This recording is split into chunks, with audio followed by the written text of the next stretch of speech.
Muchas gracias por la invitación. Yo formo parte del espíritu de Torres y por lo tanto estoy muy contento de estar aquí.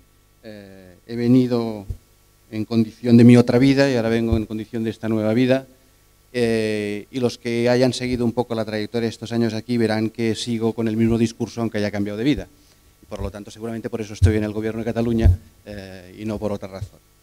Bien, la pregunta si es sostenible el Sistema Nacional de Salud, por decirlo de alguna manera.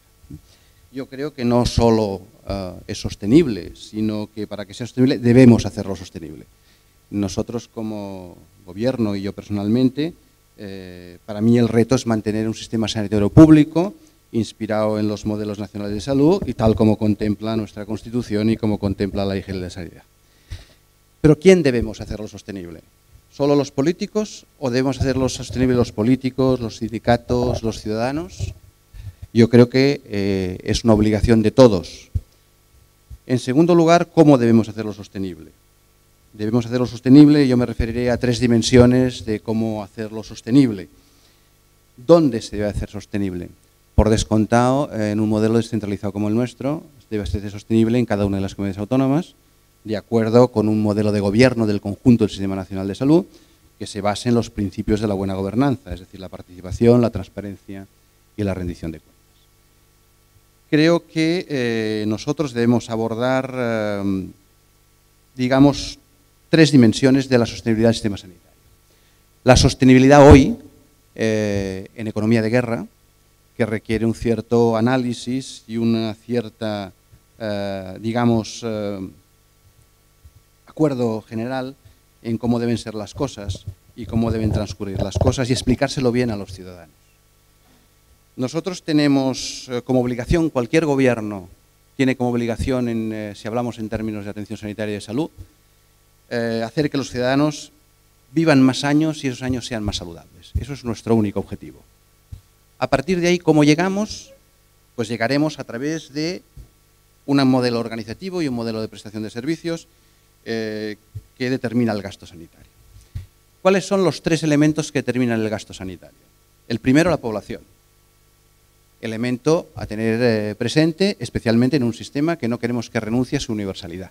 Por lo tanto, esa es una variable que tiene muy poco ajuste, por no decir no tiene ajuste. Segunda variable, la cartera de prestaciones a que esa población tiene derecho. Y tercero, el coste de cada una de las prestaciones. ¿El coste de cada una de las prestaciones de qué depende? Pues básicamente de dos grandes paquetes. El coste de los recursos humanos y el coste de la farmacia. Eso es el 85% del gasto. Por lo tanto, en una economía de guerra en la que no toquemos los sueldos ni las condiciones laborales, o la organización para hacer lo mismo con menos recursos humanos, o bien no toquemos la farmacia, tendríamos que tocar las otras dos variables, o quitar prestaciones o excluir gente del sistema.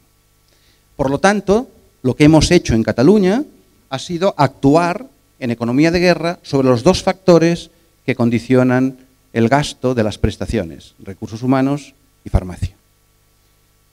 Eso acarrea a veces alguna confusión, porque decir que los ciudadanos han perdido derechos o pierden calidad del sistema porque determinados equipamientos se reordenan y en vez de ser atendido más cerca es atendido un poco más lejos, o si se modifican las condiciones laborales de algunos, todo eso a veces genera determinadas confusiones sobre lo que estamos haciendo en los ajustes del gasto sanitario. Ninguna variable de las dos primeras en Cataluña se ha tocado, ni la cartera de prestaciones, ni la población y la universalidad de la asistencia.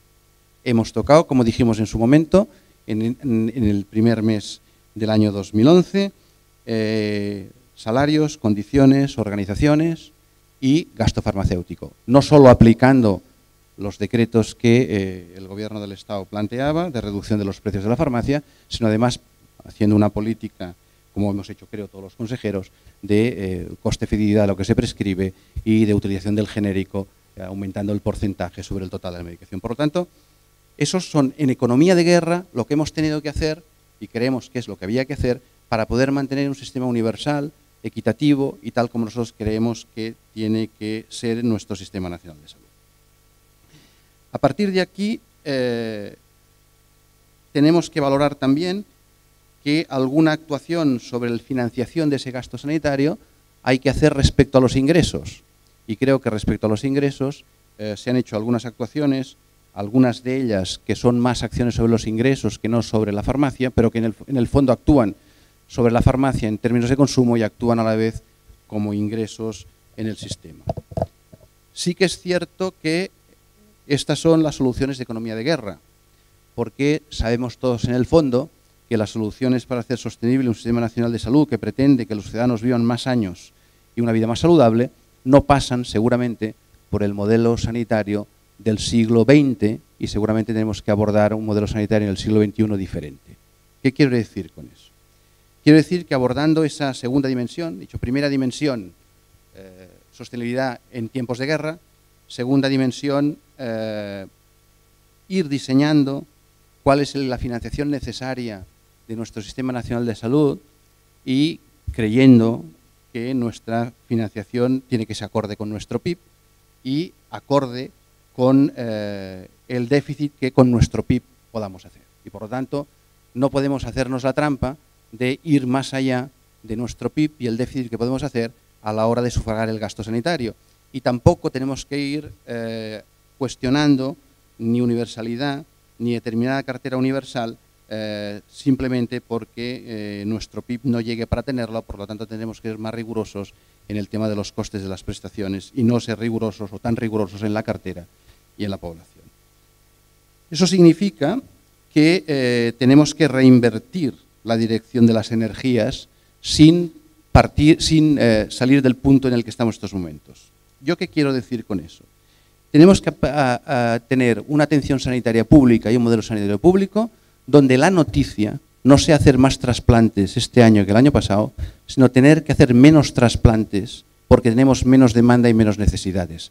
Ese sistema reactivo que tenemos hasta ahora, en el que hay una gran carga armamentística esperando la enfermedad en su máximo grado de exponencia, eso creemos que es un sistema que hay que reinvertir, que ya estamos avanzando mucho en eso, y no ahora, sino hace ya algunos años. Cuando hablamos de que el paciente crónico tiene que ser abordado de otra manera, etcétera, etcétera, estamos hablando de eso. Tenemos que intentar que el resultado de nuestro Sistema Nacional de Salud sea tener menos infartos, no lucir que atendemos el infarto y ponemos un stent en 40, 50 o 60 minutos. Tenemos que lucir que tenemos menos infartos y eso significa un cambio del modelo asistencial no tan reactivo como el que tenemos y mucho más proactivo. Basado en tres grandes principios que hay que cohesionar y que yo creo que no están suficientemente cohesionados. Necesitamos una salud pública que salga del armario. ¿Qué quiero decir con eso? Que la salud pública es uno de los grandes elementos que nos aportan años de vida y calidad de vida a esos años desde la protección colectiva de la salud. Y seguramente hay que aproximar más la salud pública al ciudadano y no tenerla tan desaparecida y tampoco puesta en valor. Y yo apuesto mucho por la salud pública trabajando conjuntamente, especialmente en la atención primaria.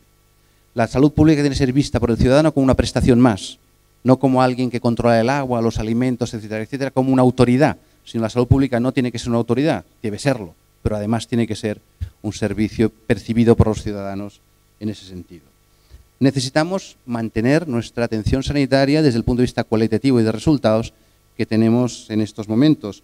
Pero fíjense en un detalle muy importante que yo como médico me atrevo a decirlo.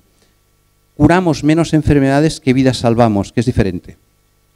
Tenemos un sistema sanitario que cada vez salva más vidas, pero no cura las enfermedades. Y por lo tanto, nos prolongan la vida con una enfermedad crónica, con 2 hasta con 3. Y eso lo confundimos con el envejecimiento. No, el envejecimiento no es una enfermedad. Lo que es una enfermedad es llegar a viejo porque te han salvado de unas enfermedades que antes mataban.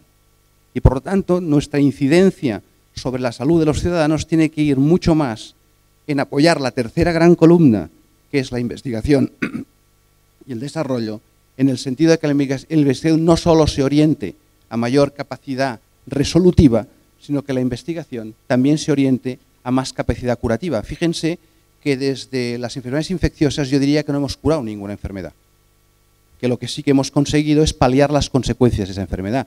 Enfermedades mortales como el cáncer en algunos casos ya son crónicas, ya no digo el SIDA, que prácticamente está en vías de cronicidad, da la impresión de que se está avanzando bastante en la investigación porque es una enfermedad infecciosa.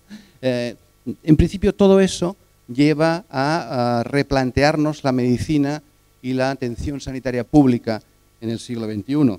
Si no, tendremos un fracaso consecuencia del propio éxito del sistema. Somos capaces de salvar tantas vidas que colocamos al final de la vida toda una población con más años de vida, seguramente no tan saludable como queríamos, pero con una gran demanda de mantener sus años de vida con sus patologías crónicas. Creo que si no abordamos la sostenibilidad del sistema sanitario de una manera más holística y no tan coyuntural como ahora, y pensamos que la sostenibilidad del sistema en el futuro solo pasa por medidas de contención del gasto sin cambiar modelos organizativos, sin cambiar concienciación y sin cambiar otra cosa que a mí me ha costado algunos disgustos, pero insisto en decirlo en público. La salud es un bien propio. La salud no es un bien público. La protección de la salud sí que es un bien público, pero la protección de mi salud es mi problema. Y por lo tanto hay que introducir en el debate ético qué le pedimos al Estado de que proteja nuestra salud o atienda nuestra enfermedad cuando nosotros somos los primeros en despreocuparnos muchas veces de nuestra propia salud. Por lo tanto, hay que introducirlo en el cierto debate ético y no eso significa, como se me interpretó cuando lo dije, que como se me ocurrió decir que la salud es un bien privado, yo automáticamente lo que había venido a hacer era a privatizar la sanidad. Luego, si dice que la sanidad es un bien privado, quiere decir que se lo tiene que pagar cada uno. No, no estoy diciendo eso. Estoy diciendo en el terreno de la ética que yo tengo que tener una cierta corresponsabilidad y las administraciones tenemos que ayudar a ejercer esa corresponsabilidad en el propio cuidado de mi propia salud. Por lo tanto, tengamos presente que la sostenibilidad del sistema sanitario requiere unas medidas ahora, cortoplacistas, para no poner en peligro esa universalidad y esa cartera de prestaciones.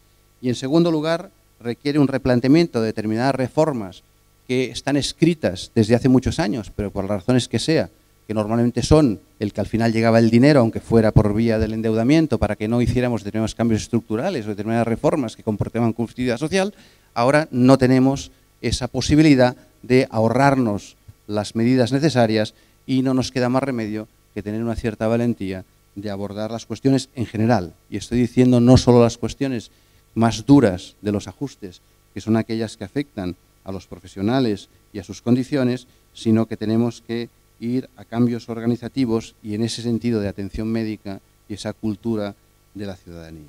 Yo me quedo aquí y seguiremos en el debate y el coloquio. Muchas gracias.